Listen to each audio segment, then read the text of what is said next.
Thank you, Tony. It has been a real wonderful experience for me to come back to Isira.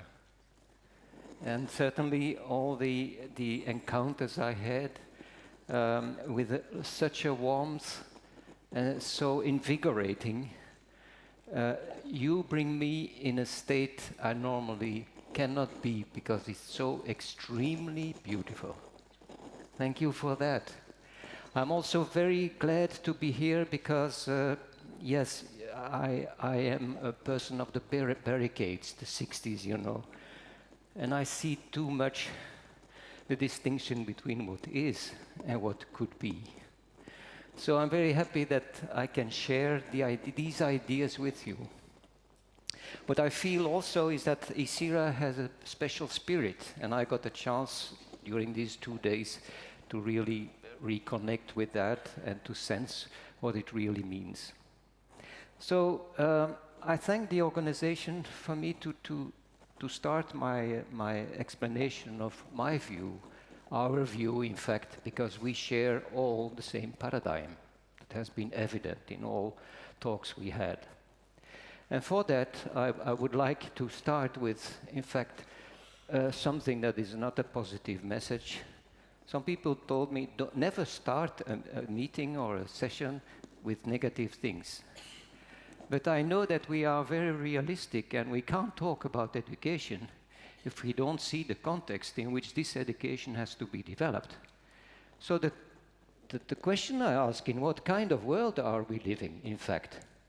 And for that I can go even back to 2016, where I listed this. And when you go over that, just quickly, then you will say, well, there's not much changed. I can say there has a huge change, has been a huge change. It got worse. And in what way got it worse? Well, here, this came by. This had an enormous impact on the quality of life and people and children. And then we got the war in Ukraine. We didn't have that in 2016. We have the climate that now makes very clear that it's a problem. No one can deny that. In our news, every day again, you see these extreme circumstances. I consider the Brexit also as a very bad element in the development of mankind as a whole, because it tells something about the quality of policy. And then we had the same problems in terms of democracy in the US. And then the energy crisis coming on top of that. So it's worse, much worse, and the challenges are absolutely huge. And for me, that's always, for you as well, the point where we start thinking, how can we solve it? What is the way out of all that? And in my reasoning, I always come back to the same answer. Because all these things are man-made. They are man-made. It's we that did it. So the point we have to say is education is the only solution. Improvement of quality of education, because that's the most powerful lever that we have to turn the tide.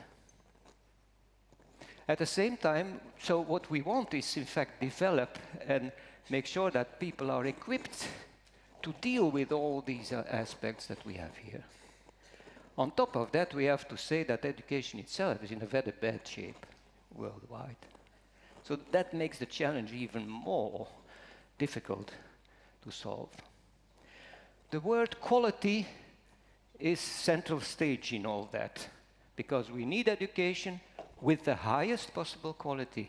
And that is where I share with you the essence of what we tried to do the last 45 years. So I think the key for quality is an experiential approach. And what that means, I think it means that we are able to take the perspective of the child and use our empathy as a disposition in the most extreme and excellent and highest level. And empathy means that we are able to get into the skin of the other person and imagine what it is to be that person at that particular moment, in terms of not only emotions, but also in terms of cognition and in terms of motivation.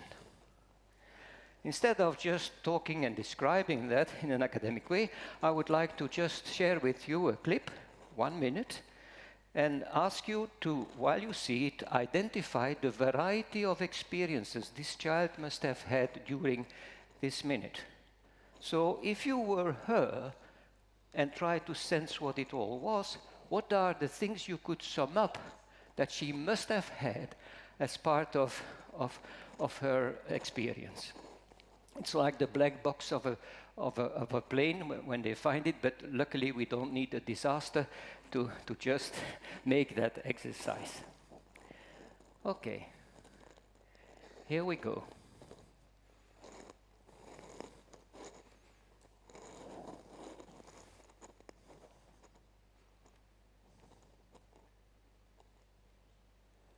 Do we miss the sound, or is it my fault?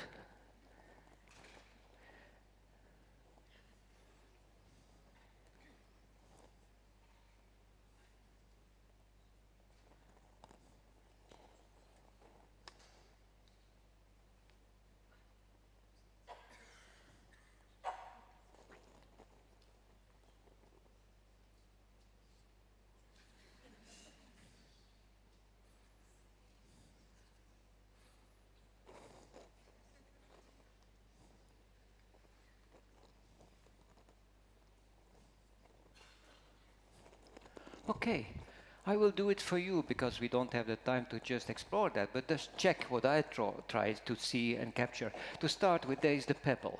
We know that a pebble, when we touch that, it's colder than normal things that we have around you. It was very smooth, you feel the smoothness. It is also heavier than the things children encounter normally.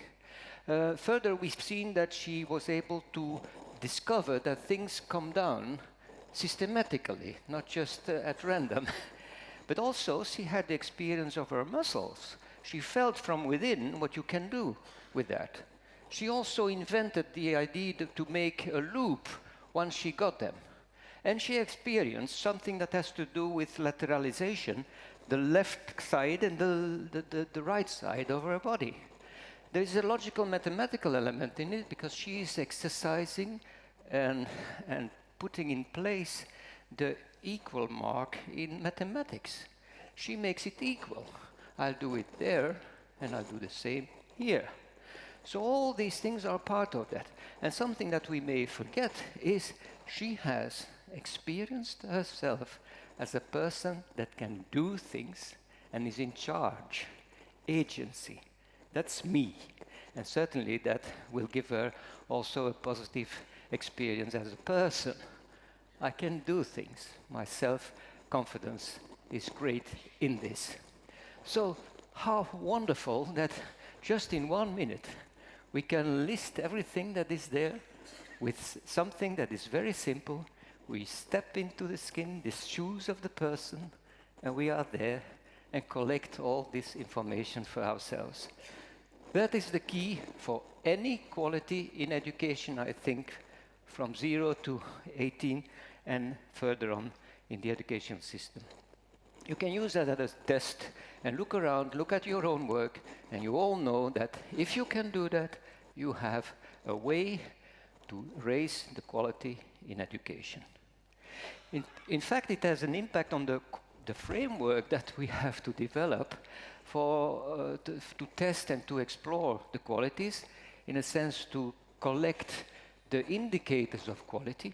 And up to a long time, it seemed that there were only two categories of indicators: the approach, the learning environment, and all the elements that are part of that, on the one hand.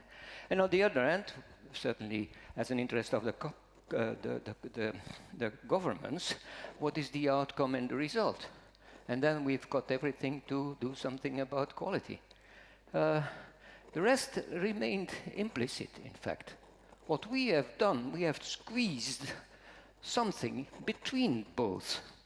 And that is exactly what we did by the experiential approach, because we ask ourselves the question, okay, you have the approach, you have later on the outcome, how are they doing now?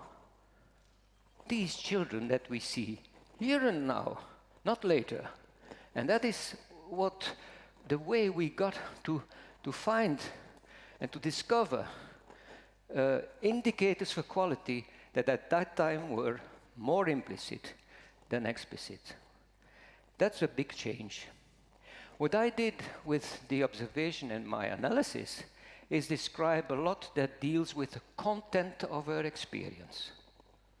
The content is the kind of cognitions that she had during this 1 minute. But we shifted up at a certain moment. We said, that's good, we can still do that in many ways, but the content changes every second in a sense. So if you have to talk about quality, it's not easy to find a way to document this. And that's why we said, well, there's something else. There is also the quality of the experience.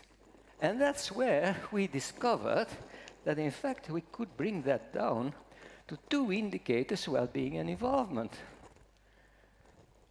If you have a quality-full, very good experience, you will have either well-being, and most of the time you need that as well, and involvement. And we insist really to make a distinction between both. What we've seen is that in many cases, well-being is kind of an overall, overarching thing, and a lot of things are put in it, categories, but we want to have both separate. By the way, you might consider adding another type of quality, but now I'm losing my time in a sense, because it's risky, but I'll say it, and we've done it. The third one could be the experience of connectedness and belonging. That's also a quality. Maybe you can put it in well-being because it's part of your drive to do that, but sometimes it's tempting to do that as well. Okay, when we go further, we can see that from this part we can now focus on the process. And that's the part for which experiential education is most known, and in which, as you know, well-being and involvement are key. I will not go over the definition. It would be probably an insult to you who have such a background. So I just collect some of the elements and for example, add to that there is no reason, like some policymakers in Flanders and so-called experts warn us not to exaggerate with well-being. Probably they think that well-being is about laissez-faire, it's permissiveness, and so on. But they have to understand that well-being is there because you are capable to interact in such a way that your basic needs are fulfilled. The need to belong demands from you social competence.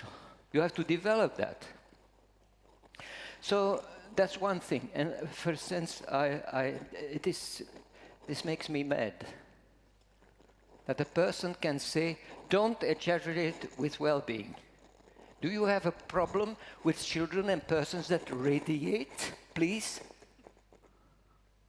I won't go further, but it's not healthy. If that is your personality, something must change. And certainly if you have power, you are dangerous for society. Okay, so I'm still in the 60s, as you can see. Involvement is the other one, easy to describe, and here for the first time I can use the word that is the theme of the conference, curiosity or the exploratory drive, because that is the fuel for involvement. It makes involvement intrinsically motivated. That's the difference with the other. And indeed it's also a kind of satisfaction, but a specific kind, and I insist of having this both there.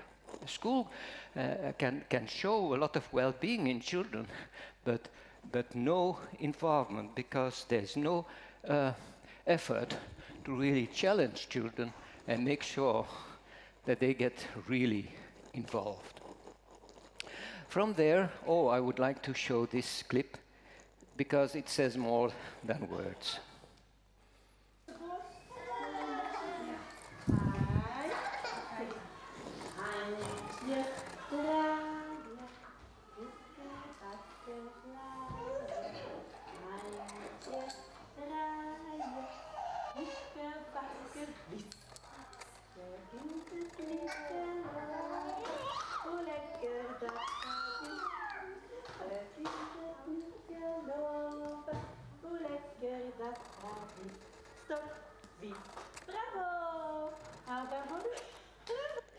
And this continued. So young a child, already so concentrated. Montessori has noticed that as well, and has regarded that as a sign of the creation. To put that kind of mental power in a human being so early is beautiful to see. Okay, and indeed we have supporters for the idea of involvement. Csikszentmihalyi has already been mentioned. Further, it's clear that with a state of flow, we are challenging persons and not giving them things that are too easy or too difficult. And Vygotsky can be taken on board as well, because this small zone in which it happens and involvement is possible is exactly the zone of proximal development. There are more supporters, like for example Gladwell with his 10,000 hour rule, who says hard work is the way to really develop in excellence, and he was referring to the Beatles, but I changed hard work in passion, because I cannot imagine the Beatles being hard working in the traditional form, doing things that others have obliged you to do and to be disciplined for that. No, but they were totally engaged, and that was hard work, certainly in that sense. The scales, again, you know them, so it's just to remind you that it's a 5-point scale, and that this is the basis of all our collection of information when we try to assess quality, and I will go deeper into that later on. In a sense, I have to conclude, when you reflect on this first point, well-being and involvement, that is pure gold. It's what practitioners seek and like, naturally. That's why probably they wanted to do that profession. It gives me immediate feedback, and that is beautiful. You don't have to wait until the end of the year to know where you are. If you see in a certain time, when you are in circle time, you see the involvement dropping, you know immediately that you have to take action and to see how you can improve that. It's empowering, because it's not about a characteristic of the child. This is a 3.0 child for well-being or involvement, and this is a 4-point or a 1-point child.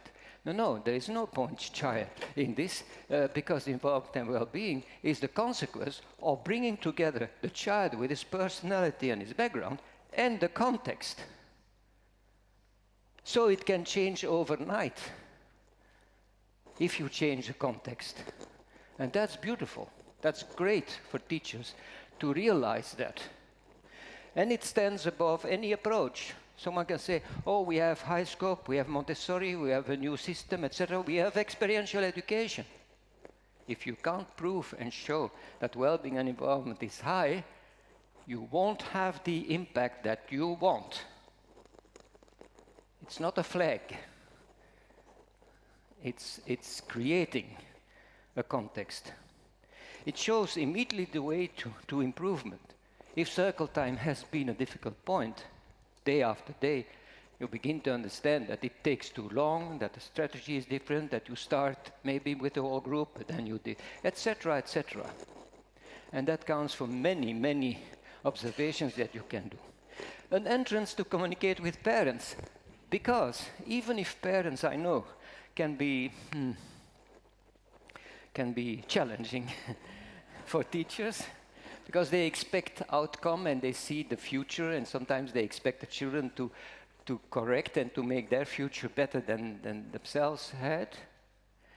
But there is a way to go around that by saying, Our first goal is to make sure that your child here in the group and the setting is feeling absolutely good and can shine and also be very engaged in activities, working, playing in ways that you can say, wow, this is great. That is what we want to do with your child. Because we know that if we do that, you get a wonderful child later on as an adult that will be able to cope with many things. We make your child strong. So this is a nice entrance to use, and certainly it's fantastic to know, and that's the experience we had in Flanders, that you can use the same entrance, the same wordings, the same instruments from 0 to even the homes for elderly. We've done that, we do that. That's good, because we are on the same page then. No other more difficult things. So whatever the context, this is what we want. What I forgot to add is that, and it has been articulated in a publication, an article, is that well-being and involvement are the easiest way to know if children's rights are respected. Because if it's not okay with well-being and involvement, it means that you are not caring for the basic needs of this child in both area, emotionally and cognitively. So easy to measure. Okay, we go then further, and then maybe you are surprised.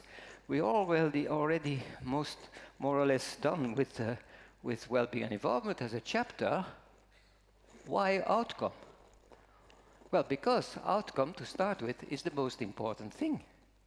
Well-being and involvement is but a way to get outcome. And we understand that as if the governments invest in education, not enough, but anyway, if they do that, or society does that they have the right to get an outcome. But a discussion about outcome, well, could start first with what kind of outcome do we want in terms of areas? And in general, I would say we have 4 areas in general that we can address. To be well in your skin, meaning mental health. The second one is exploratory drive. Should be there. If you take that away, everything falls apart, because that's the way children, people would be connected with that reality and be active in that. It certainly links very well with Catherine's starting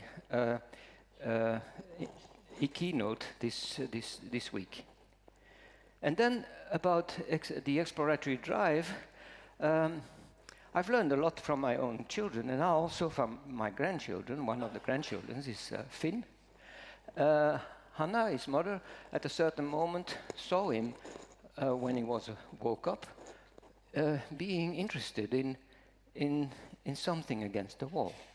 And 4 months later, she was very alert to see, what is he doing now? Oh, sorry, I hope we can see. Yeah? Okay. There is almost no sound.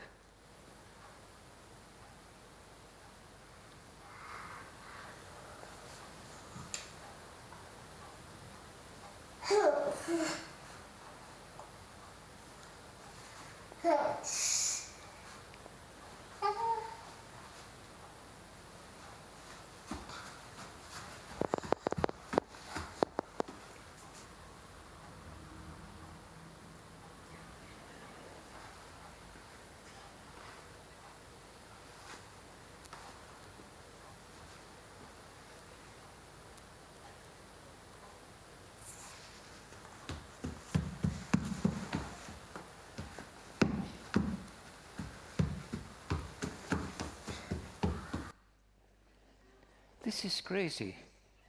He wants to know shadow, what is it, so he wants even to go in the wall to just get in touch with that. Beautiful, a nice example of the exploratory drive of children The third one is competencies, and we come deeper into that. And the fourth one is the basic attitude of linkedness, meaning that here we deal with the ethical part of our work. So if you look at the four of them, you can say these are four different categories and areas for development. The one is about the emotional thing, the other is about the drive to explore, the third one are the competencies, that's your toolbox. And the fourth one is the ethical, the basic attitude of linkedness, meaning that you feel connected and are connected with yourself, the world around you, society and the cosmos, which brings in the spiritual aspect, if you want. And to understand where this comes from, I can just use one word, delinquency. Delinquency shows you totally what it means if you are not linked. So we can use that to support teachers to develop activities in which, as I said before, the sense of feeling linked with others, when you have activities, you make sure that everyone feels comfortable in a group, that kind of way. Also the linkedness when you admire nature. All these elements that, in fact, have to do with the Greek words like beauty, goodness, and the third one, the aesthetic part, the real beauty in literally. If you have that kind of sense in what you are doing, you are connecting. I remember a motorcycle person who was outside, it was sunrise, he stopped and he was looking at the red sky there. This is linkedness. So simple, easy to identify, in fact. So what we did then is develop that further, certainly for competencies and dispositions, and that's where we put a lot of work, starting with taking the perspective of the child, as I have shown for the Rolling Stone clip. So, gross and fine motor, expression through art or through language, the world of object and the world of people, logical mathematical thinking, self-organization and entrepreneurship, well in your skin, so mental health, and the linkedness. I don't think there should be a discussion about this. We have chosen our words, we have connected them, we have put some things together and others distinctive, but worldwide we can say, certainly in early years, there is a consensus about the fact that this covers most of the curriculum and most of the things we want to realize with children. Okay, so we can step further to another topic. No, we stop, because there is a problem. How do you figure development?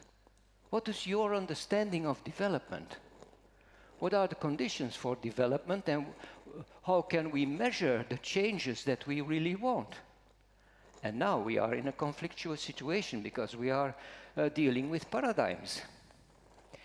We have first hesitated to make scales for this, and then said, if we can't make scales for that, we are telling that this doesn't exist.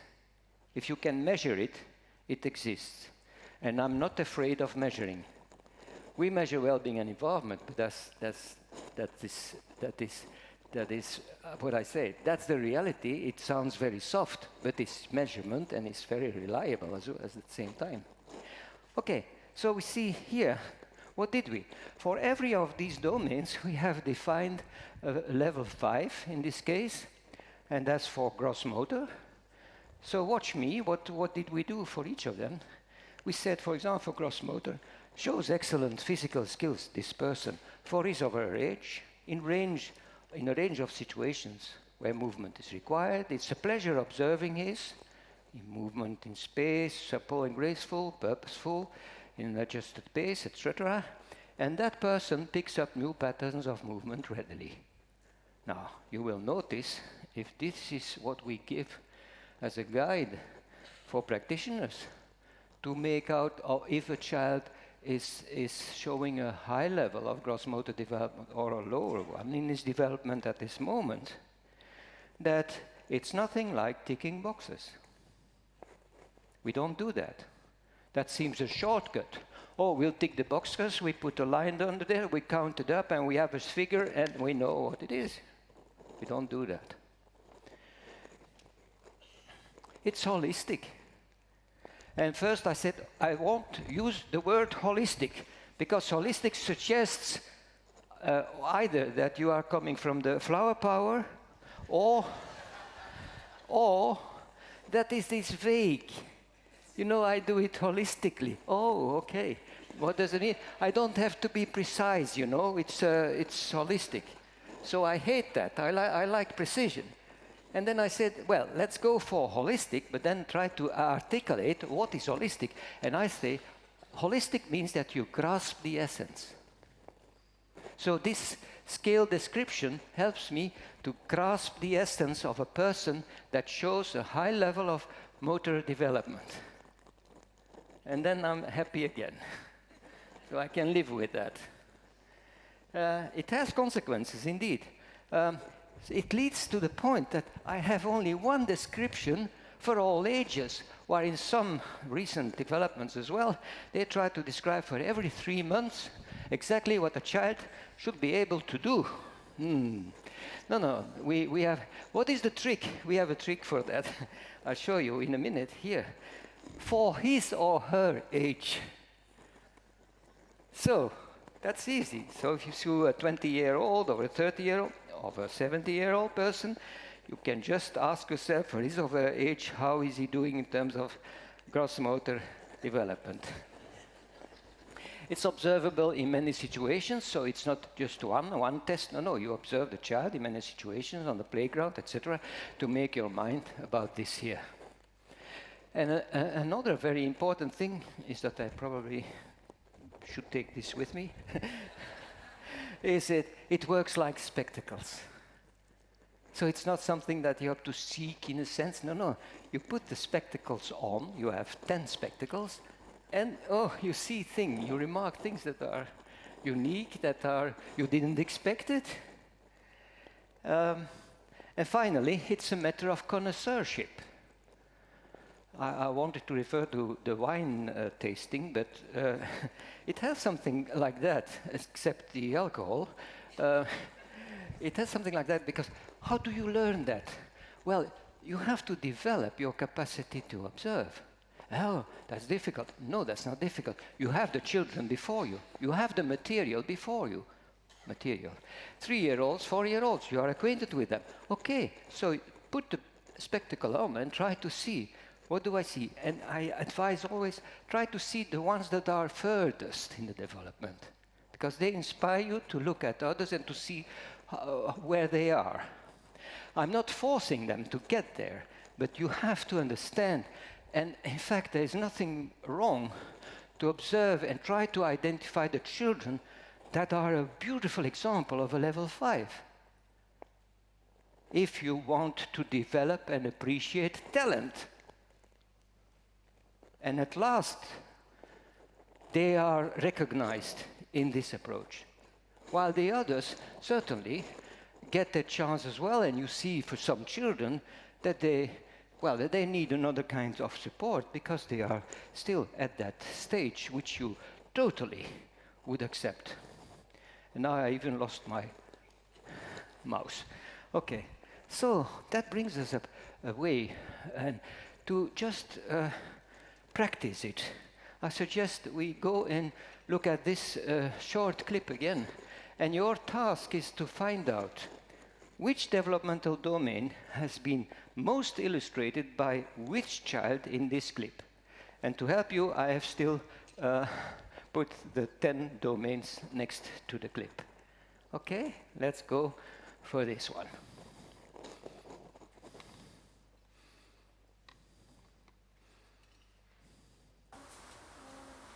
This should go, but I go back to just make sure that it goes, and then we start. Yeah.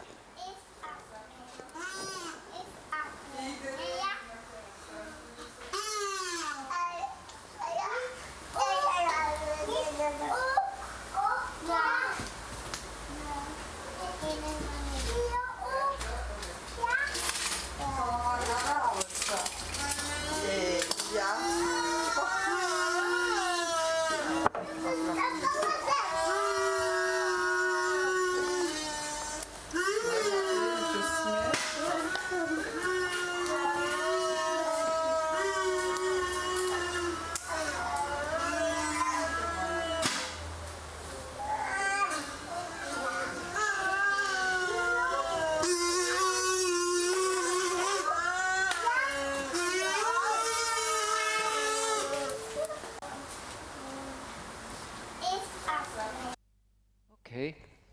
So to make it quick, I just would like to ask you to remember the number that you would tag for your answer. So if someone says, I've seen gross and fine motor, just I would like to see your hand, and I'll go on like that. So, did you see something that deals with gross motor or motor? Just your finger. Okay. Expression through art. Okay. Language. Not so much, but some. Understanding of the physical world. Yes, indeed. Understanding of the social world. Okay. Self-organization and entrepreneurship. Yes. And mental health. Mm-hmm. And attitude of linkedness. Okay. Now, you have all seen these elements, but the question that I raised was, which one would have been the most evident in it? But I suppose you have tagged more than one, isn't it? Not a problem. I will tell you what my choice would be, and that would be this one, the self-organization and entrepreneurship. I will explain myself. Why? Well, let's test it. Level 5. That person is able to manage himself well. I'm referring to the white guy, one that went for the kazoo. He knows what he wants, certainly a kazoo. He can set goals, can engage into action without delay and achieve a good result. He doesn't give up at the first obstacle. No, he goes over the first obstacle, which is the bed, and can persist. He can step back and work strategically. 2 times he showed that. To start with, do you know where? Where was his strategy? Strategic in his work, in his doing? When so, well, I will help you. Well, what he did is starting. He knew he had to go there, and he took his dummy and put it in another hand. Exactly, isn't it? And that makes him free. So he anticipated. For a 2.5-year-old child, wonderful to see. And the other thing is he came back very quickly and started already blowing when he passed the camera. He had still 6 meters to go. He wanted to be part of the music band as quickly as he could. And that's why he stood up in a very nice way. In fact, it shows totally what someone is when you are not helpless. An helpless side would sit like that. Oh, I'd like to have a kazoo as well. But yes. No. He stood up very quickly. He thought, oh, I know where it is. I get there, I come back as quickly as I can. But another person also got my attention. And I consider him as an entrepreneur. He started it off. He has the imagination to start something with the other children. And it's not the adult that told him, they are filming here and they can use that. Do the trick again with the kazoos. Be friendly. Be friendly when you do that. No, he was friendly. We have to go back to to how it happens, the process. So, he's there, he sits there, he's there around. And all of a sudden, in him, an idea occurs. I will take the kazoos and I will distribute them. And what he creates is a wonderful moment of togetherness, because blowing at the same time on a kazoo, you should try that, makes you connect with others. Beautiful to see. Okay, so what we want with what we described is another approach. And it has huge implications for how we test and how we try to find out, because they have to do with the paradigm shift between superficial learning, with little impact on the way you will deal with new situations and deep level learning. And I tried to make it more tangible by referring to this year, inspired by Piaget's schemas, where you can picture this year as spectacles in which you have openings. In the first one, there's only one opening like that. So if you encounter reality, it's only the blue lines that you can observe and experience, in fact. So gradually, it should develop like that.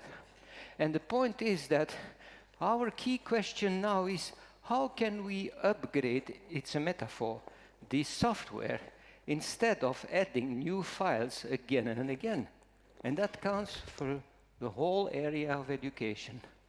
We put a lot of things on the children, and it's all described in detail and pieces, etc., slices.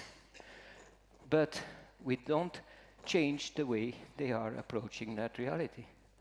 So maybe you don't like the metaphor of software, but in any case, it makes clear that this is the direction we have to go. We have to change something at a deeper level of the cognitive functioning of the person. So what does it mean when we are going to quality at the level of the approach? So we've learned a lot. We know well-being and environment is crucial. We know that we want deep changes in the person, so deep level learning. Let's go back now and revisit the approach and see what do we need in the approach to get this result. And I tried to just collect the most important elements. We have several frameworks, one with 5 areas, the other one with 10 action points, but I will now pick out some of them, and I brought them together in this new kind of schema. To start with, we have to say that the adult style, the teacher style, with these 3 components are the cement. All the time they are there and operating in ways that makes it work. But we have to add elements. A positive group climate in all kinds of studies has been proven to be an absolute condition for learning and development. Even in projects that are very schoolish, they said effective schools have a positive climate. So I don't have to deepen that, but I would like to show something that has to do with it. It has to do with the fact that you can totally be yourself.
This is not something that you just get by informing them to do that. It arises.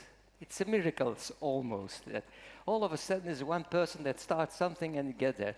This is really wonderful. So it means they feel at ease, they like to be there, they feel comfortable, they have always a positive regard of the adults. Beautiful again. The next one is a rich environment, and I can be pretty short about that. It's about complex reality. And in fact, reality is the power food for the brains. And if you ask my opinion, I think that the decay of the outcome of education has to do with the fact that reality in its complex form is faded away. And I have nothing against the ICT, the online things, and what you can see there can be very, very rich and never observable in your environment. But in general, if you look at lessons, so all this richness also on the internet is not used in the schools properly, or not at all in some cases. Reality is what drives me and what drives people when you want to develop your cognition. One example of that is this photograph of a Tokyo kindergarten where we were some years ago, and it tells it all. So the dirt is there if you want, but what kind of varieties of experiences they can have, it is the icon for what we would like to see in schools as a very normal thing. The next one is in fact making sure that we have this reality. We need it in a kind of way that helps us to go to imagination and creativity. This is my 3-stage rocket. Stage 1, intense mental activity and the state of flow.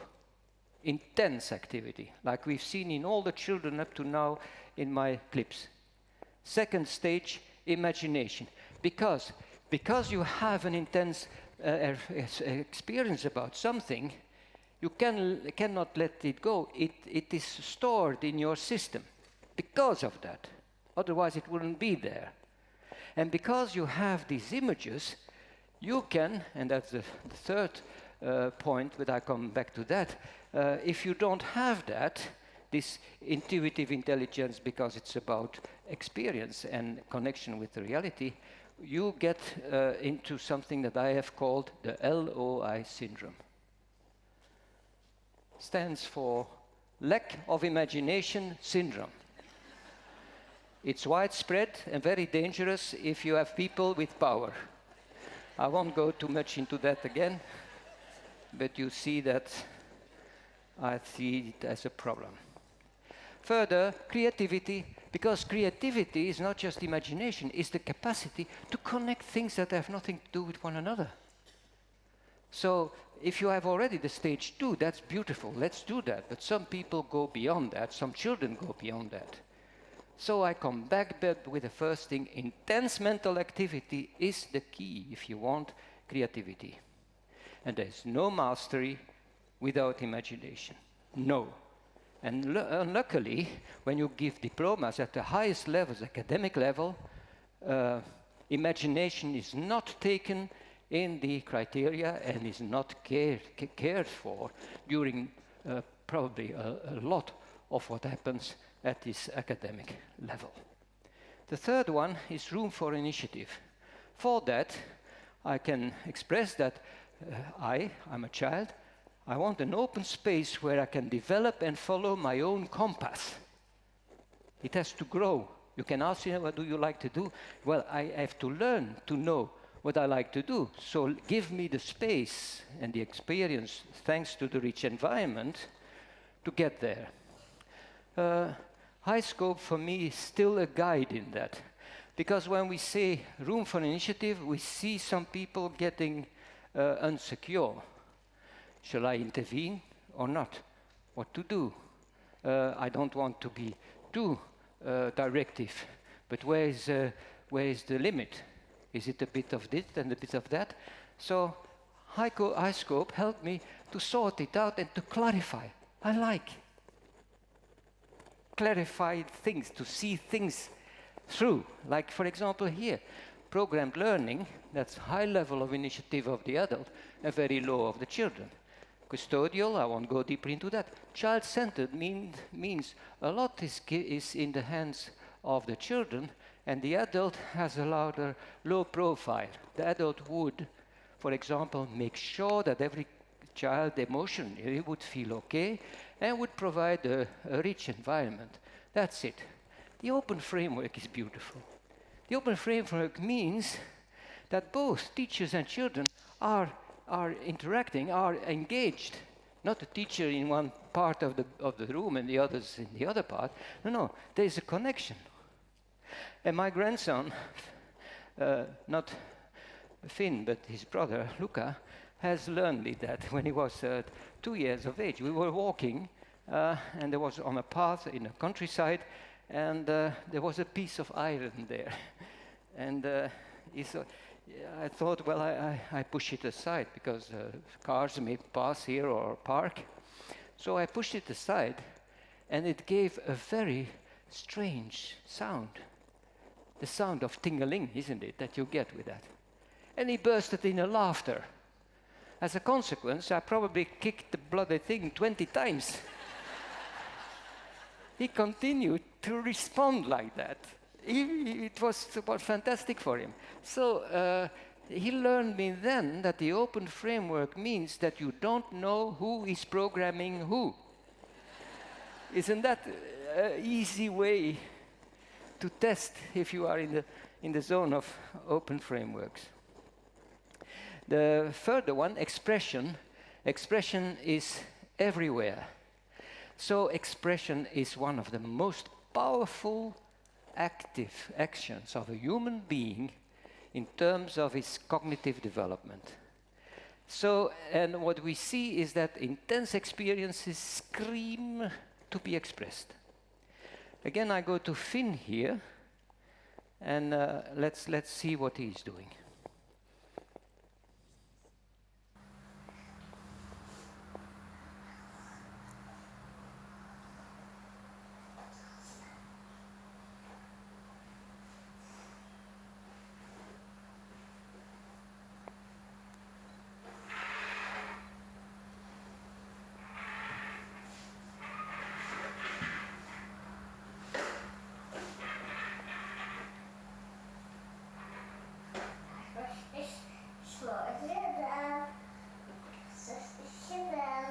It's finished, he says.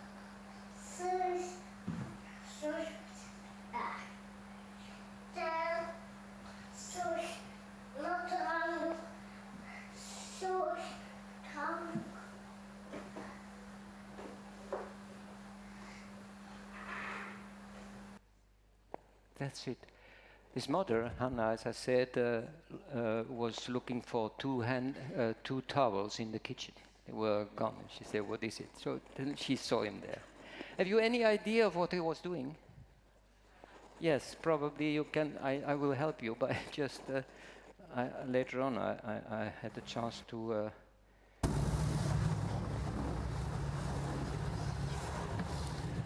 This was his experience.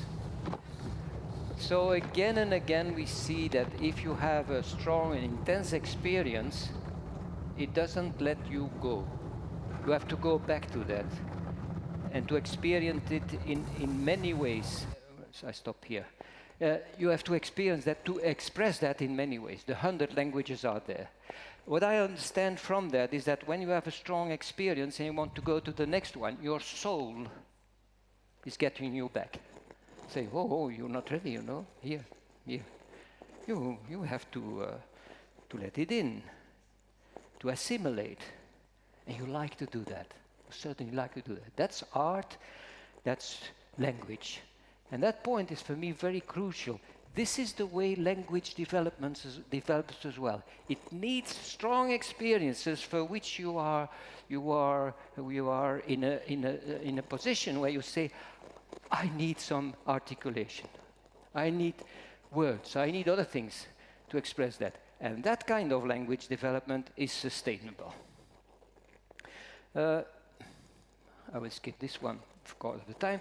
Smart organization, I can be very brief with that. These are the elements we want to combine. Use of time, space, attention geared to the needs of the child is the solution. We go now to the last part, monitoring of quality, the process-oriented way. I will limit myself by referring to these publications, and these two are in the process of being revised, and we have connections with Taylor and Francis to market it in the near future, probably the fall, but we are still developing the strategy for that. What is the essence of them? Well, to start with the scanning, is we collect information by observing children 2 minutes, 10, a sample of 10, and give them a score for well-being and involvement. These are the results. You will see them later in the information. But I stay with the general conclusion that the goal at least is to have a 3.5 on the involvement scale, and that most of the settings do not get that point. If you go to primary and secondary, you are rather around 2.5 and 2.7. Clearly expressing what I have said before. The POMS, child monitoring system, is a tool for the teacher to know whether if each child is, and 3 times a year on a 5-point scale she would check, generally, observing 2 weeks or 3 weeks, where the child is. But what I want to share with you is this one. My profile serves to share observations with parents with a child in the middle. It looks like this. This is the form, an A3 form, and it's prepared by the teacher or adult and then shared with the parent. It's on the table, the child is in the middle, and you explore it. You try to go over them. You try to say something about well-being and involvement. No figures, but you color the levels. You have the developmental domains for which you can describe not the deficits, you describe what is emerging now in the child. If it's a baby, I see that he's trying to turn like that when he's there. So these are the positive approaches that we like in filling this in. And further, we would certainly also see that some of the elements in the child pop up, stick out, and that's where we would color them. And if there is a problem, oh, we have a question mark. Nothing threatening. It's a question mark. So we try to talk and say, we have one question mark about it. Did you see at home as well, or what? Do we have to be worried or not? Do you have to have other people around to support us? And this, developed also together with Kent, is one of the ways to get in touch with parents. I will close with this this clip and then illustrate how this can inform us about the child in a way that we can make his or her portrait. This is in fact part of a study in which children had the same kind of materials, a longitudinal study, so that we could follow up how it was. It's not a teacher or whatever in a normal context, but it's a sample, a moment where we could see the child in a more or less organized, standardized situation. Knikkerbaan is het leukste. Ja, vind je dit het leukste ook? Om het tot het laatste bewaren? Moet je eens even kijken. Ja. Waar is het balletje? Hier zijn de knikkers. Maar dan ga ik eerst even iets maken. Dat is voor het leuk. Kijk. Knikkerbaan is... Stort in elkaar. Ja. Hè? Die stort in elkaar. Dan moet je eens even kijken, ja. Als ik nou een knikker hier los zou laten, hè? En dan gaat hij zo... Wat zou er dan gebeuren? Komt hij hier eruit? Zeker En dan weten? komt hij daar. Komt hij bij de blauwe? Ja. Doe jij het eens dan. Dan moet je hem hier loslaten.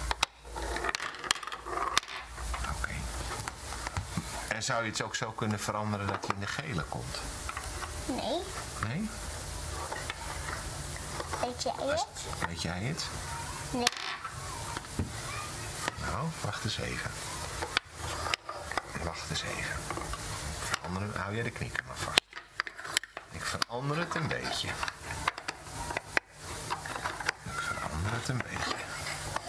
En nou vraag ik, als je hem nou hier loslaat. Nee, hier. Waar komt hij terecht? Even wachten. Eerst kijken. Waar denk je dat hij terecht komt? Waarom komt hij in de gele? Omdat hier een gaatje zit. Waar zit een gaatje? Hier. Ja, maar hier zit ook een gaatje. Ja. Ik ga eens uitproberen. Hij komt in de gele. Ja, zie je wel? Ja, zie je wel. En kan ik hem nou weer zo veranderen dat hij in de blauwe terechtkomt? Nee, ik wil in de groene. Kan ik hem veranderen dat hij in de groene terechtkomt? Ja. Hoe doe je dat? Zo. Zo. Nou komt hij in de groene? Oké. Zie je? Ja, ik zie het. Je hebt gelijk. Ik heb steeds gelijk, hè? Ja, je hebt Want steeds- ik ben ook een uitvinder. Ben je een uitvinder? Ja.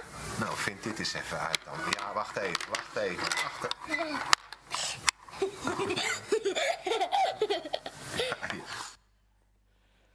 Okay.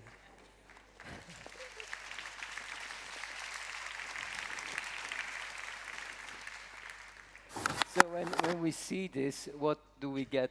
We know that he's intrinsically motivated, but this is what he wants. This is fun for me. He says that.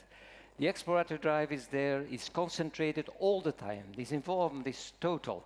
Further, there is something very interesting about language. He picks up, thumbles down, stort in elkaar in Dutch, which seems to be a new kind of expression, but it is something he needs because it articulates what is happening before his eyes and fascinates him. This is the key for language development. And it shows his affinity for that, is receptive. Then it goes that way, he has a quick understanding, he has social competence. If I can't find it myself, why wouldn't I ask it to people around me? I do it in the green one. He says he's entrepreneurial. He changes the situation here. I am now in charge. I will decide what kind of tasks I will do. His pride is evident, and he has fun all the time. So Jaap here has looks as in a way that we say he has a lot of potential, and that's where we could say that many of these development domains could be colored, grounds could be colored. I will then finally 2 slides. With well-being and environment, we go for children sitting well in their skin, full of energy, developing talents and feeling connected. We go for practitioners, displaying wonder, pushing boundaries, and enjoying the sight of children thriving. I have had many encounters. I've been inspired by many here during the conference, and I've just this tree here with some fruit, but it's a symbol for the millions and millions and millions practitioners all over the world that are dedicated to young children. And then, inspired by one of the talks in one of the sessions, I have this poem, The Tree of Wonder, with its seeds spread by wind, birds and rivers, sometimes waiting under the snow for better times to come, to sprout and give life to new places and make a better world. We are connected. We share the same mission wherever you are in the world. We know that. So this is my wish. Let beauty be with a capital B. Thank you.